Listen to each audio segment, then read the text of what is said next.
ഭീകരവാദത്തിനെതിരായ പോരാട്ടം ലോകരാജ്യങ്ങളെ ധരിപ്പിക്കാനുള്ള നീക്കവുമായി ഇന്ത്യ എംപിമാരുടെ സംഘത്തെ കേന്ദ്ര സർക്കാർ വിദേശ രാജ്യങ്ങളിലേക്ക് അയക്കും. ഭീകരവാദത്തെ പ്രോത്സാഹിപ്പിക്കുന്ന പാകിസ്ഥാൻ നടപടികൾ ലോകരാജ്യങ്ങളോട് വിശദീകരിക്കും.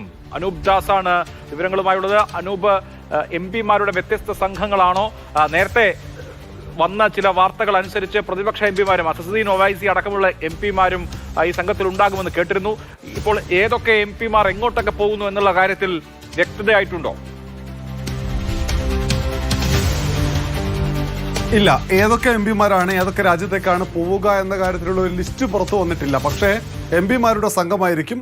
ആ സംഘത്തെ നയിക്കുക ഒരുപക്ഷെ കേന്ദ്ര മന്ത്രിസഭയിലെ പ്രധാനപ്പെട്ട അംഗങ്ങളായിരിക്കുമെന്ന വിവരം പുറത്തു വരുന്നു. മാത്രവുമല്ല, ആദ്യം നമ്മുടെ സമീപ രാജ്യങ്ങളിലെ ശ്രീലങ്ക ഉൾപ്പെടെയുള്ള സമീപ രാജ്യങ്ങളിലേക്ക് പ്രതിനിധി സംഘം പോകും. മാത്രമല്ല, അതേസമയം തന്നെ മറ്റിടങ്ങളിലേക്കും ലോകരാജ്യങ്ങൾക്കിടയിൽ പാകിസ്ഥാൻ ഇപ്പോൾ വളർത്തിക്കൊണ്ടിരിക്കുന്ന ഭീകരവാദത്തിനെതിരെയുള്ള ഒരു സന്ദേശം നൽകുക, പാകിസ്ഥാനെ ഒറ്റപ്പെടുത്തുക എന്നതാണ് ഈ സന്ദർശനത്തിന്റെ ലക്ഷ്യം. മാത്രവുമല്ല, പഹൽഗാം ഭീകരാക്രമണം, അതിനെതിരെ ഇന്ത്യ സ്വീകരിച്ച നടപടി, ഇത് പ്രതിരോധ നടപടി മാത്രമാണ് ഇന്ത്യ ചെയ്തത് എന്ന് ലോകരാജ്യങ്ങളെ ബോധ്യപ്പെടുത്താൻ വേണ്ടിയിട്ടുള്ള ശ്രമമാണ് രാജ്യം നടത്താൻ പോകുന്നത്.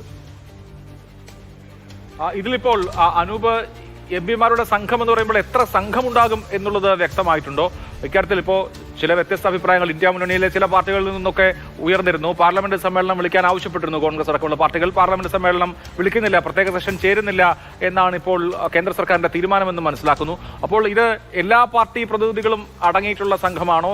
അതിന്റെ ഒരു സ്ട്രക്ചറിനെ സംബന്ധിച്ച് എന്തെങ്കിലും വിവരങ്ങൾ ലഭ്യമാണോ? ഔദ്യോഗികമായിട്ട് അതിന്റെ വിവരം പുറത്തു വന്നിട്ടില്ല. പക്ഷെ നമ്മൾ മനസ്സിലാക്കുന്നത് എല്ലാ രാഷ്ട്രീയ പാർട്ടികളിൽ നിന്നുള്ള അംഗങ്ങൾ ഉണ്ടാകും, എംപിമാരുണ്ടാകും. അത് സർക്കാർ എല്ലാവരെയും ക്ഷണിക്കും. അതുമായി എല്ലാവരും സഹകരിക്കുമെന്നാണ് ഇപ്പോഴത്തെ നില. അങ്ങനെ ഒരു സംഘത്തെ അയക്കുന്നതിൽ എതിർപ്പ് ഏതെങ്കിലും ഒരു രാഷ്ട്രീയ പാർട്ടി ഇതുവരെ ഉന്നയിച്ചിട്ടില്ല. പക്ഷേ അതേസമയം തന്നെ ഈ പാർലമെന്റ് സമ്മേളനം നടത്തണം, പ്രത്യേക പാർലമെന്റ് സമ്മേളനം നടത്തണമെന്ന ആവശ്യം പ്രതിപക്ഷത്തെ മിക്ക പാർട്ടികളും ഉന്നയിച്ചിരുന്നു. പക്ഷേ അങ്ങനെ ഒരു ആവശ്യം അംഗീകരിക്കില്ല എന്ന നിലപാടാണ് കേന്ദ്ര സർക്കാരിന് എന്നറിയുന്നു. ജൂലൈ മാസത്തിൽ പാർലമെന്റിന്റെ മൺസൂൺ സമ്മേളനം നടക്കും. അപ്പോൾ പ്രതിപക്ഷത്തിന് പറയാനുള്ള എല്ലാ കാര്യങ്ങളും പറയാം. അതല്ലാതെ അതിന് മുൻപൊരു പ്രത്യേകമായ സമ്മേളനം നടത്തേണ്ട സാഹചര്യം ഇപ്പോഴില്ല എന്ന് പറയുന്ന കേന്ദ്ര സർക്കാർ വിദേശത്തേക്ക് രാജ്യത്തെ എംപിമാരെ അയക്കുന്ന നടപടിയുമായി മുന്നോട്ട് പോവുകയാണ്.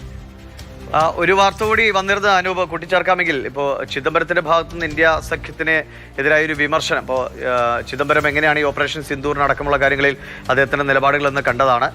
അദ്ദേഹവും ശശി തരൂരുമൊക്കെ അല്പം വ്യത്യസ്ത നിലപാടാണ് പാർട്ടി നേതൃത്വത്തിൽ നിന്ന് സ്വീകരിച്ചത്. ഇപ്പോൾ ഇന്ത്യ സഖ്യത്തിനെതിരായ ചിദംബരത്തിന്റെ വിമർശനം മറ്റെന്തെങ്കിലും ഒരു ചർച്ചകളിലേക്ക് വഴിവെക്കുന്നുണ്ടോ? ഇന്ത്യ സഖ്യത്തിനെതിരായ ചിദംബരത്തിന്റെ വിമർശനം ഇപ്പോൾ ഡൽഹിയിൽ നിന്ന് നോക്കുമ്പോൾ യാഥാർത്ഥ്യമെന്ന് തോന്നുന്ന വിമർശനമാണ്. കാരണം ഇന്ത്യ സഖ്യം അത്ര ആക്റ്റീവ് അല്ല. ഇന്ത്യ സഖ്യത്തിലെ പാർട്ടികളെ ഒരുമിച്ച് കൂട്ടി ഒരു അഭിപ്രായ സമന്വയം ഉണ്ടാക്കി വിഷയങ്ങളിൽ അഭിപ്രായം പറയുന്ന നിലയിലേക്ക് കാര്യങ്ങൾ ഇപ്പോൾ ഇന്ത്യ സഖ്യത്തിൽ നടക്കുന്നില്ല.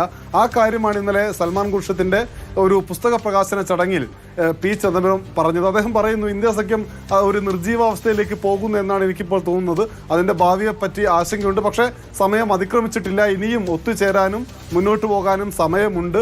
പക്ഷേ ഒരു പ്രബലമായിട്ടുള്ള രാഷ്ട്രീയ പാർട്ടിയാണ് നേരിടാനുള്ളത് എന്ന ഓർമ്മ വേണം. രാജ്യത്തെ തിരഞ്ഞെടുപ്പ് കമ്മീഷൻ മുതൽ താഴെത്തട്ടിലെ പോലീസ് സ്റ്റേഷൻ വരെ ശക്തമായ വേരുകളുള്ള, അല്ലെങ്കിൽ അതിനെ നിയന്ത്രിക്കാൻ കഴിയുന്ന രാഷ്ട്രീയ പാർട്ടിയാണ് അപ്പുറത്തുള്ളത്. ഒരുമിച്ച് നിന്ന് നേരിടണം എന്ന് പി ചിദംബരം പറയുന്നുണ്ട്. അത് ഇന്ത്യ സഖ്യത്തിനെ തള്ളിക്കൊണ്ടുള്ള ഒരു പ്രസ്താവനയല്ല. ഇന്ത്യ സഖ്യത്തിൽ കുഴപ്പങ്ങളുണ്ട്, അത് പരിഹരിക്കണം എന്ന് ചൂണ്ടിക്കാട്ടിയുള്ള പ്രസ്താവനയാണ്.